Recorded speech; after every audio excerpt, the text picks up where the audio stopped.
Мен ағылшын тілі пәні мұғалімімін және өмірімде бірінші рет ақшаға тамақ жасап көрдім және пайда таптым. Соңына дейін қараңыздар. Маған бір танысым 80-90 үштік манты жасап берші деген соң келістім және дүкенге бірден аттанып кеттім. Маған төленген ақша 14 мың теңге, қазір барлығын есептейміз.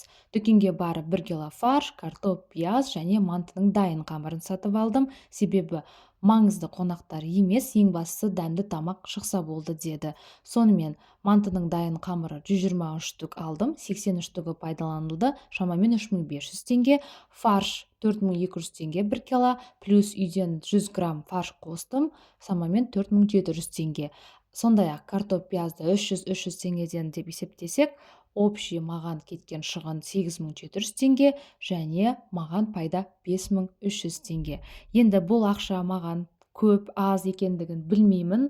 Осы істің мамандары болса, төменге жазып кетіңіздер. Маған шамамен барлығын қосқанда 3 сағат уақыт кетті. Яғни мен газ, су кетті және одан бөлек те қаншама ыдыстар дегендей, соның барлығы менің уақытымды алды. 5300 теңге сол кеткен уақытқа стоит, не стоит дегенде жаза кетіңіздер.